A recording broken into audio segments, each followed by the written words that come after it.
మనం EV policy ద్వారా రాబోయే కాలం తరానికి మనం ఒక మంచి జీవితం ఉండే విధంగా చేయాలనే ఆలోచనతోటి జీవో నెంబర్ 41 ద్వారా ఈవీ పాలసీ తీసుకొచ్చిన అధ్యక్ష. దానికంటే ముందున్నటువంటి వాహనాల సంఖ్యను మించి దాదాపు 1,00,000 వాహనాలు ఈ సంవత్సర కాలం లోపల ఈవీ వాహనాలు అమ్ముడుపోయినటువంటి మాట ఈ సందర్భంగా గౌరవ సభ్యులందరికీ తెలియజేయడం జరుగుతోంది. ట్యాక్స్ ఎగ్జంప్షన్, రిజిస్ట్రేషన్ ఎగ్జంప్షన్ 100% తోటి జీవో తీసుకొచ్చినాం. మనం తీసుకొచ్చిన తర్వాత వేరే రాష్ట్రాలు తీసుకొచ్చినటువంటి మాట ఉంది. ఈరోజు ఈవీకి సంబంధించినటువంటి మార్పులు అంటే వాటి యొక్క వాహనాలు గతంలో 150 కిలోమీటర్లకు ఉన్నటువంటి వాహనాల ఛార్జింగ్ ఉండేనో ఇప్పుడు 500 కిలోమీటర్స్ దాకా కూడా ఛార్జ్ అయ్యేటువంటి బ్యాటరీ కెపాసిటీ వచ్చింది. దాని మీద ఇంకా కూడా రివ్యూస్ జరుగుతూ ఉన్నాయి దాని యొక్క కెపాసిటీని పెంచడానికి సంబంధించి. తర్వాత ఛార్జింగ్ స్టేషన్స్కు సంబంధించి కూడా గతంలో కంటే ఆర్టీసీతో పాటుగా ప్రభుత్వ ప్రభుత్వంతో సహా అనేక కార్యాలయాలు కానీ విద్యాలయాలు కానీ గేటెడ్ కమ్యూనిటీల్లో కూడా ఛార్జింగ్ స్టేషన్స్కు ఏర్పాటు చేసే విధంగా కొన్ని చర్యలు తీసుకోబడుతున్నాయి అధ్యక్ష.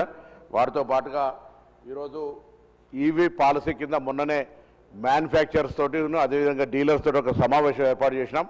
అందులో కొంత ప్రోత్సాహకరంగా ప్రభుత్వం నుంచి దాదాపు 900 కోట్ల రూపాయల ట్యాక్స్ నష్టపోయినప్పటికీ ఒకటే సంవత్సరం ఎక్కడ కూడా ప్రభుత్వం కాంప్రమైజ్ కాకుండా 900 కోట్ల రూపాయల నష్టం జరిగినప్పటికీ కూడా ఈవీ పాలసీని కంటిన్యూ చేస్తూ వాళ్ళందరితోటి ఒక సమావేశం ఏర్పాటు చేసి ప్రభుత్వ ఉద్యోగులకు తెలంగాణ రాష్ట్ర ప్రభుత్వ ఉద్యోగులందరికీ ఈవీ వాహనాలు కొంటే ఒక 20% ఎగ్జంప్షన్. ఎందుకంటే మేము వాళ్ళ సేల్స్ గణనీయంగా ఇంప్రూవ్ అయింది. వాళ్ళు గతంలో చెప్పినట్టుగా 0.03% నుంచి ఇలా నియర్ బై 0.2% దాకా కూడా ఈవీ వెహికల్ సేల్స్ గణనీయంగా పెరుగుతున్నటువంటి పరిస్థితి. కాబట్టి ఆ యొక్క వాహనాల కొనుగోలుకు సంబంధించి ప్రభుత్వ ఉద్యోగులకు ప్రత్యేకించి కొంత ప్రోత్సహించాలనే ఆలోచనతో 20% వారికి అవకాశం ఒక బెనిఫిట్ చేసే విధంగా ఇవ్వమని కంపెనీస్ అందరినీ కూడా కోరడం జరిగింది. అదేగాక గౌరవ ఉప ముఖ్యమంత్రి గారు ఇక్కడ ఉన్నారు. అనేకమైనటువంటి రెన్యూవబుల్ ఛార్జెస్ దాని తర్వాత రెడ్కో ఇతరత్ర సంస్థల ద్వారా ఎలక్ట్రిసిటీకి సంబంధించిన చర్యలు చేపట్టే సందర్భంగా నేను వారిని కోరుతా ఉన్నా. ఈరోజు రాష్ట్ర ప్రభుత్వం కానీ లేదా పాఠశాలలకు సంబంధించినటువంటి బస్సులు కానీ ఎంఎన్సీ కంపెనీలు ఫార్మా కానీ ఐటీ కానీ ఇతరత్ర కొనుగోలు చేసే సందర్భాల్లో కూడా 25% నుంచి 50% వాళ్ళ అవసరాలను బట్టి ఈవీ బస్సులు కొనే విధంగా ఒక నిర్బంధంగా వారికి ఒక విధానం తీసుకొచ్చే ప్రయత్నం చేస్తున్నాం. ఎందుకంటే ఢిల్లీ చూసిన తర్వాత ఈక్యూఐ ఎయిర్ క్వాలిటీ ఇండెక్స్ చూస్తే ఢిల్లీని చూసి ఇలా బ్యాక్టీరియా ఇవాళ పత్రికల్లో కూడా ఉంది. అక్కడ ఉండబడేటువంటి ఎయిర్ క్వాలిటీ ఇండెక్స్ తోటి బ్యాక్టీరియా కూడా ఉండి అక్కడ ఆరోగ్యాలు దెబ్బతింటా ఉన్నాయి. భారత రాజ్యాంగ వ్యవస్థ రాష్ట్రపతి గారి నుంచి మొదలు పెట్టుకుంటే ప్రధానమంత్రి మొత్తం వ్యవస్థ పార్లమెంటుతో సహా ఉన్న అక్కడ చెడిపోయిన వాతావరణాన్ని కాపాడుకోలేకపోతా ఉన్నటువంటి సందర్భంలో హైదరాబాద్ కానీ తెలంగాణ రాష్ట్రం లోపల మనం ఈ యొక్క ఎయిర్ క్వాలిటీ ఇండెక్స్ని కాపాడుకోవాలంటే ఈవీ పాలసీలు కానీ ఎల్పిజి కానీ సిఎన్జి కానీ తీసుకురావాలనే ఆలోచనతో చేస్తూ ఉన్నాం. ఆర్టీసీ పరంగా 9,000 చిల్లర బస్సులు ఉంటే పిఎం ఈ డ్రైవ్ కింద గతంలో 575 బస్సులు ఇప్పటికే తిరుగుతూ ఉన్నాయి. ఇప్పుడు మళ్ళీ 2,800 బస్సులకు సంబంధించి పిఎం ఈ డ్రైవ్ కింద వస్తూ ఉన్నాయి అధ్యక్ష.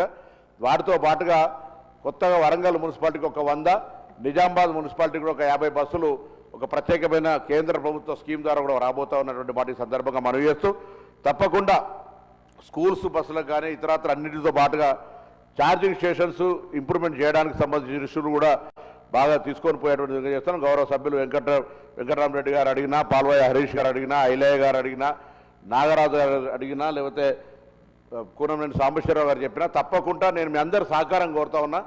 ఈరోజు మనం వాడే వాహనాలను కూడా ఈవీ వాహనాలు మనకు ఎఫిషియెంట్గా చాలా కంపెనీస్ 5 అవర్స్ 6 అవర్స్ ఉన్న 500 పైన కిలోమీటర్ తిరిగేటువంటి విధంగా ఉండేటువంటి పరిస్థితి ఉంది అనేటువంటి మాటను ఈ సందర్భంగా మనవి చేస్తూ ఈరోజు ఉన్నటువంటి పరిస్థితుల్లో మరి జీవో నెంబర్ 41 మొత్తంగా ప్రజలు చాలా ఉపయోగించుకుంటున్నారు అధ్యక్ష. ఎక్కడ కూడా ఈవీకి సంబంధించిన విషయంలో ఈ రాష్ట్రం చాలా పాజిటివ్గా నిర్ణయం తీసుకుంటున్నటువంటి అంశాన్ని నేను ఈ సందర్భంగా మీకు మనవి చేస్తా ఉన్నాను. ప్రభుత్వం పాలసీ ఇవ్వకముందు ఉన్నటువంటి పరిస్థితికి ఇప్పటికీ చాలా డిఫరెంట్గా మారింది. అందుకే ప్రత్యేకించి ప్రభుత్వం తరఫున కూడా 25% నుంచి 50% దాకా వాహనాల ప్రొక్యూర్మెంట్ గవర్నమెంట్ కొనేటివి కూడా ఈవీ కొనాలనేటువంటి ఆలోచనతోటి ప్రభుత్వంలో చర్చ జరుగుతోంది. ప్రభుత్వ ఉద్యోగులకు ఆ కంపెనీస్ సబ్సిడీ ఇవ్వనేటువంటి అంశం కావచ్చు. ఈ విధంగా ప్రభుత్వం తరఫున వాహనాలకు సంబంధించి ఆర్టీసీ తరఫున చేస్తా ఉన్నాం. ఇవి కాక 15 సంవత్సరాలు పైబడ్డటువంటి వాటిని స్క్రాప్ పాలసీ తీసుకొచ్చిన అధ్యక్ష. గతంలో స్క్రాప్ పాలసీ లేదు. ఇప్పటికే దాంట్లో కూడా కేంద్ర ప్రభుత్వం ఇది ఎంవీఐ యాక్ట్ ఫెడరల్ సిస్టంలో కేంద్రము రాష్ట్రానికి సంబంధించి ఉన్న సందర్భంలో 30,000 రూపాయలను మళ్ళీ ట్యాక్స్ గ్రీన్ ట్యాక్స్ కింద కూడా పెంచడం జరిగింది. అంటే 15 సంవత్సరాలు పైబడ్డటువంటి వాళ్లకు స్క్రాప్ చేసుకోవాలి. స్క్రాప్ చేసుకుంటే కూడా మేము ఇన్సెంటివ్ ఇచ్చే విధంగా స్క్రాప్ చేస్తుంటే ఇన్సెంటివ్ ఇచ్చే విధంగా వాళ్ళకు స్క్రాప్ పాలసీ కింద కూడా ఇన్సెంటివ్ తీసుకొచ్చేటువంటి ఒక ప్రయత్నం జరుగుతుంది అధ్యక్ష. జీవో తీసుకొచ్చినాం. అంటే ఎవరైనా వాహనాలు 15 సంవత్సరాల పైబడ్డటువంటి వాళ్ళు పొల్యూషన్ కారణమవుతున్నప్పుడు పెనాల్టీస్తో పాటుగా పనిష్మెంట్తో పాటుగా వారికి సంబంధించి మరి ఒక పాలసీ తీసుకొచ్చి వాళ్ళకైనా బెనిఫిట్ ఇవ్వకపోతే లాభం లేదనేటువంటి స్క్రాప్ పాలసీ కూడా తీసుకొచ్చిన అధ్యక్ష. మీరు అంటున్నట్టుగా వెహికల్స్ ట్యాక్స్ ఎగ్జంప్షన్ అనేటువంటిది చాలా పెద్ద బెనిఫిట్. 100% ట్యాక్స్ ఎగ్జంప్షన్కు వాళ్ళంతా కూడా కన్జ్యూమర్స్ వెరీ హ్యాపీ ఉన్నారు. దానికి ఇంకా అదనంగా ఇచ్చేటువంటి పరిస్థితి ఉత్పన్నం కానే కాదు అధ్యక్ష.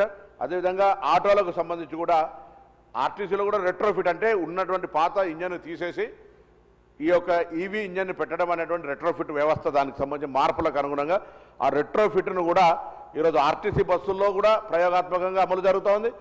ఆటోలు కూడా రాష్ట్ర ప్రభుత్వం మొన్న ఒకసారి గౌరవ ముఖ్యమంత్రి గారు రివ్యూ చేసినప్పుడు రెట్రోఫిట్ ద్వారా హైదరాబాద్లో ఉన్నటువంటి ఆటోలన్నిటి కూడా మరి ఎక్కడ కూడా డీజిల్ వాహనం కనబడద్దు అనేటువంటి ఆలోచనతో చేస్తాను అధ్యక్ష. ఈ మధ్య కూడా ఎల్పిజి సిఎన్జి ఈవీ ఆటోలకు కూడా పర్మిషన్ ఇచ్చాం. యాక్చువల్గా హైదరాబాద్లో ఆటోలకు పర్మిషన్ లేదు.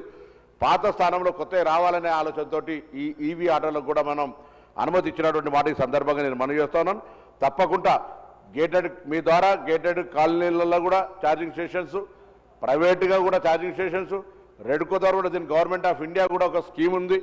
దాని ద్వారా కూడా మొన్న ఈ మధ్య జరిగిన రివ్యూలో మా ప్రిన్సిపల్ సెక్రటరీ గారు ట్రాన్స్పోర్ట్ డిపార్ట్మెంట్ అంతా కూడా దీని మీద ఎక్సైజ్ చేస్తూ ఉంది. అన్ని కలెక్టరేట్లో కూడా పెట్టాలనే దాని మీద కలెక్టరేట్కి రాస్తున్నాం. అన్ని టూరిజం మినిస్టర్ గారు సలహా తీసుకొని టూరిస్ట్ స్పాట్లలో అన్నింటిలో కూడా అంటే పబ్లిక్ ఎక్కడికైతే రీచ్ అవుతారో ఈవీ వెహికల్కు వాళ్ళు పెద్ద పెద్ద రెస్టారెంట్లతో సహా అన్నిట్లలో ఈవీ ఛార్జింగ్ ఉన్నట్టయితే ఒక్కొక్క ఛార్జింగ్ చేయడానికి ఆఫర్ స్పీడ్ ఛార్జెస్ వచ్చినాయి. ఇవాళ రేపు 500 మెగావాట్కు సంబంధించినటువంటి ఇష్యూలో కూడా వచ్చినటువంటి సందర్భంగా పబ్లిక్ సౌకర్యంగా ఉండే విధంగా అన్ని చర్యలు తీసుకునే ప్రయత్నం చేస్తున్నాం. ఇది ప్రభుత్వం మాత్రమే చేస్తే అయ్యేది కాదు అధ్యక్ష.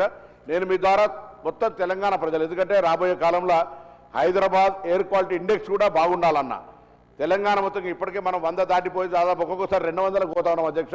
ఢిల్లీ 300 నుంచి 400, 450 ఎయిర్ క్వాలిటీ ఇండెక్స్ పోతుంటే మనం కూడా ఇవాళ సెకండ్ హైయెస్ట్ పొల్యూటెడ్గా ఉండేటువంటి పరిస్థితుల్లో ఉన్నాం. తప్పకుండా దాన్ని నివారించాలంటే ప్లాంటేషన్తో పాటుగా ఈ విధంగా ఈవీ కానీ ఎల్పిజి కానీ సిఎన్జి కానీ మన వాహనాల వైపు తీసుకుపోవడంతో పాటుగా కాలుష్య నివారణకు సంబంధించిన చర్యలు కూడా తీసుకునే ప్రయత్నం జరుగుతుంది. ఆ ట్రాన్స్పోర్ట్ డిపార్ట్మెంట్ ఎన్ఫోర్స్మెంట్ కానీ పాలసీల ద్వారా కానీ ప్రభుత్వ ఆలోచనతోటి అవేర్నెస్ క్యాంప్స్ కానీ ఇవన్నీ కూడా మోటివేట్ చేస్తూ ఉన్నాం.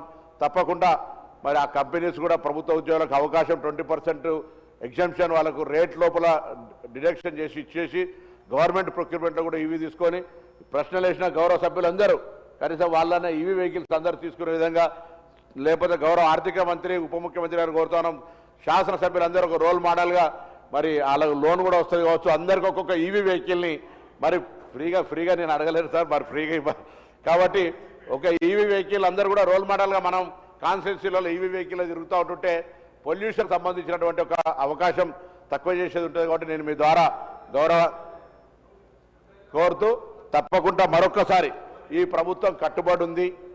కాలుష్య నివారణకు సంబంధించి ఈవీ వెహికల్ను ప్రోగ్రెసివ్ సైడ్లో తీసుకుపోవడానికి తప్పకుండా రాష్ట్రంలో దేశంలోనే తెలంగాణ రోల్ మోడల్గా ఈవీ పాలసీకి ఉండేటువంటి విధంగా ప్రజలను చైతన్యపరుస్తూ ఉన్నాం. శాసనసభ్యులందరూ కూడా ఈ అంశానికి సహకరించాలి. అధికార వ్యవస్థ కానీ ప్రజలు కూడా ఈ వ్యవస్థలో భాగస్వాములు అయినైతేనే రాబోయే తరానికి మనం కాలుష్య రహిత తెలంగాణ, కాలుష్య రహిత హైదరాబాద్ను ఇచ్చి ఎయిర్ క్వాలిటీ ఇండెక్స్ ఒక స్వచ్ఛమైనటువంటి మాస్క్ లేకుండా ఆక్సిజన్ సిలిండర్ పెట్టుకొని బతికేటువంటి పరిస్థితి లేకుండా ఉండేటువంటి పరిస్థితి వస్తుంది. కాబట్టి ఆ విధంగా చర్యల లోపల ప్రభుత్వానికి సహకరించాలని మీ ద్వారా గౌరవ అందరికీ కూడా విజ్ఞప్తి చేస్తా ఉన్నాను. క్వశ్చన్ నెంబర్ సంబంధించి వారు గౌరవ కూనంనేని సాంబశివరావు గారు అడిగినారు. మళ్ళీ కూడా ఈ వేదిక ద్వారా వారు, నేను, కోదండరామ్ గారు ఆర్టీసీ ఈ ప్రశ్న ఉత్పన్నంగా అయినా ఉప ప్రశ్నగా వారు అడిగినప్పుడు ఆర్టీసీకి సంబంధించినటువంటి అన్ని రకాల సమస్యల్ని ప్రయాణికుల సౌకర్యము, కార్మికుల సంక్షేమము, సంస్థ పరిరక్షణ అనే 3 ధ్యేయాలతో పనిచేస్తున్నది ఈ ప్రభుత్వం. కార్మికులకు సంబంధించి అనేక పెండింగ్ సమస్యలు పరిష్కరించడం. 2 అంశాలు గత ప్రభుత్వం చేసినటువంటి విలీనంకు సంబంధించిన అంశం ఒకటి, అదేవిధంగా కార్మిక సంఘాల రద్దుకు సంబంధించింది ఒక పాలసీ మ్యాటర్గా ప్రభుత్వంలో ఉన్నటువంటి పెద్దలందరూ కూడా చర్చ చేస్తున్నాం. వారికి కూడా అవగాహన ఉంది. తప్పకుండా ఆ అంశం మీద త్వరలోనే ఒక మార్గదర్శకత్వం వస్తుంది. మరొకసారి కూడా, ఎందుకంటే తెలంగాణ ఉద్యమంలో ఆర్టీసీ కార్మికుల పాత్ర ఎవరు కూడా మరవలేనిది. ఇయ్యాల కూడా మహాలక్ష్మి కార్యక్రమాన్ని విజయవంతంగా దాదాపు రోజు 65 లక్షల మంది ప్రజలను 35 లక్షల కిలోమీటర్లు తిరుగుతూ 342 బస్ స్టేషన్లు 12,000 గ్రామాలను కనెక్ట్ చేసుకుంటూ ప్రజలను మరి రవాణా కలిగిస్తున్నటువంటి బస్సులు, అందులో పనిచేస్తున్న ముఖ్యంగా డ్రైవర్లు, కండక్టర్ల సంక్షేమం మీ ప్రభుత్వ బాధ్యత. డెఫినెట్లీ వాళ్ళందరికీ మొన్ననే 30 సంవత్సరాల సర్వీసులో ఒక సింగిల్ యాక్సిడెంట్ చేయనటువంటి వాళ్లకు రోడ్ సేఫ్టీ మాసం సందర్భంగా సన్మానాలు కూడా చేసినామనే మాట సందర్భంగా మనవి చేస్తూ, తప్పకుండా అదేవిధంగా ఆర్టీసీలో మేము యూనియన్ బ్యాంకుతో టైఅప్ చేసుకొని ఎవరైనా కార్మికుడు చనిపోతే అతనికి దాదాపు ₹1 కోటి నష్టపరిహారం ఇచ్చేటువంటి విధానాన్ని మా సంస్థ కొనసాగిస్తూ ఉంది. కొన్ని వందల మందికి ఆర్టీసీ పరంగా ఇచ్చినటువంటి ఆ మాట తెలుసు. మొదటిసారి రాష్ట్రంలో కాదు దేశంలో కూడా సార్ రిమూవల్ ఫ్రమ్ సర్వీస్ 10 సంవత్సరాల కింద అయితే కూడా ప్రజావాణిలో అప్లికేషన్ పెట్టుకుంటే వాళ్ళందరికీ 3 మెన్ కమిటీ వేసి ఉద్యోగాలు ఇచ్చినటువంటి మాట కూడా ఈ సందర్భంగా వాళ్ళకు మరణశిక్ష వేస్తే కూడా క్షమాభిక్ష గుణం ఉంది. ఇక్కడ మేము రిమూవల్ అయితే మాకు మరొక అవకాశం ఇయ్యారా అంటే ఆ అవకాశం కూడా ఇచ్చినాం. కార్మికులు ఉద్యోగంలో చనిపోతే కారుణ్య నియామకాలు ఇస్తా ఉన్నాం. గత ప్రభుత్వం ఒక బస్సు కొనక ఒక ఉద్యోగం ఇవ్వకపోతే ఇవాళ తెలంగాణ ప్రభుత్వం బస్సులు కొనుగోలు చేస్తూ ఉంది, ఉద్యోగాలు ఇస్తూ ఉంది. సంస్థకు సంబంధించినటువంటి అప్పుల సంఖ్యను కిందికి తక్కువ చేసుకొని పోతా ఉంది. చేస్తున్న ఉద్యోగాలు 2 అంశాలు నేను ప్రభుత్వంలో ఉన్నాయని చెప్పినా మీరు కూడా ముఖ్యమంత్రి గారి దృష్టిలో ఉన్నాయి, అవన్నీ మీకు తెలుసు. గౌరవ అందరూ కూడా బస్ స్టేషన్లు కానీ ఇతరత్ర 2 డిపోలు కూడా కొత్త ములుగు జిల్లా కేంద్రంలో, పెద్దపల్లి జిల్లా కేంద్రంలో బస్ డిపోలు కూడా ఇచ్చినాం అధ్యక్ష. ఆ విధంగా తప్పకుండా ఆర్టీసీ పరంగా కూడా ఈవీ పాలసీలు ఇప్పుడు చాలా 10 జిల్లాల్లో ఈవీ బస్సులు నడుస్తూ ఉన్నాయి. బస్సుల నుంచి కూడా అదేవిధంగా రేపు హైదరాబాద్ రింగ్ రోడ్ లోపల ఎక్కడ కూడా డీజిల్ బస్సు లేకుండా అన్ని ఈవీ బస్సులు లేదా రెట్రోఫిట్ బస్సులు నడిపే విధంగా ప్రణాళిక తీసుకొని ముందుకు పోతా ఉన్నాం. దానికి అనుగుణంగా కాలుష్య నివారణ లోపల ఆర్టీసీ కూడా తన పాత్రను పోషిస్తూ ఉంది. ఆర్టీసీ మరింతగా బాధ్యతగా ఈ కాలుష్య నివారణకు సంబంధించిన విషయం లోపల ఒక ప్రధానమైనటువంటి వాహనాల డిపార్ట్మెంట్గా అది మెయింటైన్ చేసే ప్రయత్నం చేస్తోందనే మాట నేను మనవి చేస్తూ మరొకసారి గౌరవ ఉప ముఖ్యమంత్రి గారు సెక్రటరీ గారితో మాట్లాడుతున్నా. నేను గౌరవ ఉప ముఖ్యమంత్రి గారు మరొకసారి విజ్ఞప్తి చేస్తున్నా, ప్రభుత్వముల తరఫున కొనుగోలు చేసే వాహనాలన్నింటిలో ఈవీ వాహనాలు కొనాలనేటువంటి ఒక మ్యాండేటరీని తీసుకొచ్చే విధంగా కొన్ని అట్లీస్ట్ 25% 50% లోకల్ కన్వీనియన్స్ వరకు తీసుకొచ్చే ప్రయత్నం జరగాలని సందర్భంగా కోరుతూ మరొకసారి మీ